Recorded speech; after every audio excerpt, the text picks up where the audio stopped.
नमस्कार, मैं हूं कुमार गजेंद्र। जनपद ऑन द स्पॉट में आपका स्वागत है। हमारे एक दूसरे social media platform podcast with Kumar Gajendra में भी आपका स्वागत है। बात करते हैं दिल्ली की। दिल्ली के अंदर लंबे समय से यानी कि चुनाव के बाद जब सरकार बदली तो दिल्ली में अरविंद केजरीवाल की लूट का सबसे बड़ा अड्डा बनी डीटीसी, यानी कि डीटीसी बसों के अंदर जिस तरीके से केजरीवाल लाखों करोड़ों रुपए लूट रहे थे, उसको रेखा गुप्ता सरकार ने बंद कर दिया था। और ये लूट का जरिया पिंक टिकट था। जी हाँ, पिंक टिकट मतलब महिलाओं की यात्रा दिल्ली में मुफ्त। 50 अगर महिलाएं पूरे सफर के दौरान चढ़ती थी तो 100 का बंच फाड़कर 50 की महिलाओं का किराया अरविंद केजरीवाल की जेब में चला जाता था। ये पूरा रैकेट था, हमने आपको बताया था। लेकिन अब जब रेखा गुप्ता सरकार ने आकर उन पिंक टिकट को बंद किया तो अरविंद केजरीवाल एंड कंपनी ने बड़ा शोर मचाया। लेकिन जब सामने आया कि इनका रैकेट, ये सब चीजें पता लगी तो अरविंद केजरीवाल एंड कंपनी बिल्कुल चुप हो गई।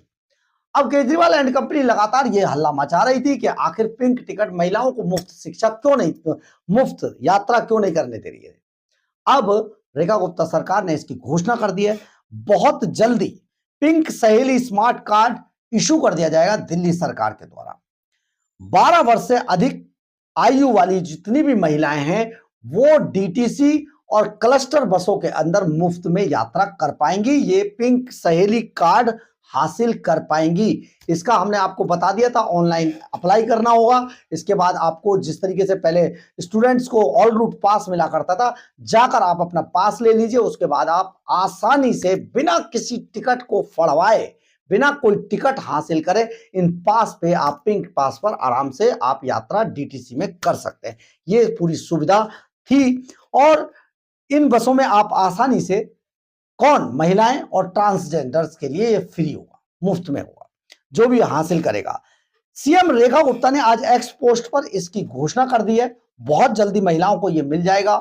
इसके अलावा सीएम गुप्ता ने एक और बड़ी घोषणा की। गैर मान्यता प्राप्त जो निजी स्कूल थे दिल्ली के अंदर जो चलाए जा रहे थे, जिनसे अरविंद केजरीवाल 11 सालों तक उनको अवैध करार देकर मोटी मोटी रकम वसूलता रहा, वो भी अब वैध कर दिए जाएंगे, यानी कि उनकी मान्यता दे दी जाएगी। सरकार ने इसके लिए भी स्कूल मालिकों से कहा है कि वो 30 नवंबर 2025 तक अप्लाई कर सकते हैं। बहुत बड़ा फैसला, यानी कि अरविंद केजरीवाल एंड कंपनी की जो लूट का अड्डा थी उन सभी को बंद कर रेखा गुप्ता ने इनको लीगलाइज यानी कि कानूनी जामा पहना दिया है।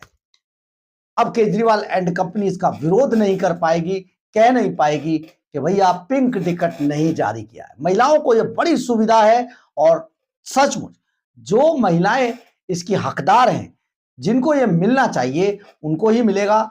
जो महिलाएं नहीं लेना चाहती उनको पिंक टिकट जबरदस्ती नहीं दिया जाएगा। अरविंद केजरीवाल के टाइम में बहुत सारे सवाल ये भी उठे थे कि बहुत सारी महिलाएं ऐसी हैं जो सक्षम हैं और वो मुफ्त में यात्रा डीटीसी में नहीं करना चाहती हैं। तो ऐसे में ये जबरन था कि नहीं, सबको मुफ्त में करना होगा। अब आप समझिए कि महिला हमें कईयों से बात हुई, उन्हें लगता था जैसे पिंक टिकट फाड़कर जब बस में उन्हें जबरदस्ती दिया जाता था, उन्हें लगता था शायद सरकार उन पर इसे थोप रही है। यह भी अब गलत साबित था और इसको अब गलत चीजों को हटा दिया गया है। बहुत जल्दी दिल्ली के अंदर महिलाओं के लिए मुफ्त पिंक सहेली स्मार्ट कार्ड जारी कर दिया जाएगा। अब अरविंद केजरीवाल आगे क्या करेंगे, उनकी पार्टी क्या करेगी, अभी उसमें कुछ ढूंढेंगे, फिर कुछ निकालेंगे, कुछ ना कुछ ऐसा बोलेंगे। लेकिन अब इस पार्टी और इस पार्टी के लोगों को कोई गंभीरता से नहीं लेता है, क्योंकि अब मुट्ठी भर लोग, सिर्फ लोगों के नाम पे वही लोग बचे जो इस पार्टी के अंदर किसी ना किसी पद पर बैठे हुए हैं। आम जो लोग थे, जनता थे, जिसके लिए आम आदमी पार्टी बनाई गई थी, आम आदमी अब इससे विमुख हो चुका है। यानी कि अरविंद केजरीवाल का जो जलवा था दिल्ली के अंदर खत्म हो चुका है, नष्ट हो चुका है और पंजाब में खत्म होकर अब उसके नतीजे आपको बहुत जल्दी आने वाले हैं। बहरहाल, अगर आपको हमारी ये खबर अच्छी लगे तो आप इसे लाइक, सब्सक्राइब और शेयर जरूर करें। कमेंट्स बॉक्स में अपनी राय जरूर लिखें, इससे हमें बहुत बहुत बहुत ऊर्जा मिलती है। जय हिंद, जय भारत।